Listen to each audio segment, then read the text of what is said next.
Federal officials are investigating the El Paso shooting as an act of domestic terrorism. Federal investigators in El Paso said they were treating the shooting as an act of domestic terrorism, and prosecutors were considering federal hate crime charges. They are also considering federal gun charges that would carry the death penalty. "We are going to conduct a methodical and careful investigation with a view toward those charges," said John F. Bash, the United States Attorney for the Western District of Texas, who said he had consulted with Attorney General William P. Barr. Greg Allen, the El Paso police chief, said that it's beginning to look more solidly like a 2,300-word anti-immigrant manifesto that was posted online minutes before the shooting was written by the suspected gunman, whom the authorities identified as Patrick Crusius, 21. Jamie Esparza, the El Paso district attorney, said his office had charged the gunman with capital murder and that he would seek the death penalty in any state prosecution. "We are a good and loving community, but we will hold him accountable," Mr. Esparza said. The FBI is actively investigating the shooting as a possible hate crime and act of domestic terrorism and has served 3 search warrants in the Dallas area, said Emerson Buey Jr., the special agent in charge in El Paso.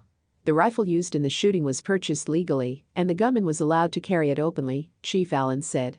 "A normal individual seeing that type of weapon might be alarmed, but technically it was in the realm of the law," he said. In interviews with the authorities, the suspect basically didn't hold anything back, Chief Allen said. Rod Rosenstein, the former deputy attorney general, wrote on Twitter late Saturday that killing random civilians to spread a political message is terrorism. FBI classifies it as domestic terrorism, but white terrorism is more precise, Mr. Rosenstein wrote. "Many of the killers are lone wolf losers indoctrinated to hate through the internet, just like Islamic terrorists." Suspected gunman had limited encounters with the police. The man accused of carrying out the El Paso attack had limited encounters with the Allen Police Department, the authorities said Sunday. In a statement released by the department, which is in a suburb of Dallas, the agency said it had 3 contacts with the suspect in its database.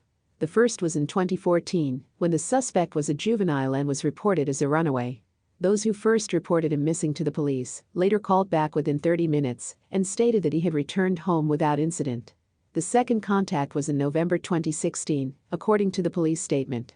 The suspect was one of 8 passengers on a Plano Independent School District bus that was involved in a minor traffic accident. No one was injured. The third was several months ago, on March 3. The suspect called the Allen police to report a false residential alarm at his grandparents' home, where he lived. The call was cleared without incident, according to protocol, the police statement read.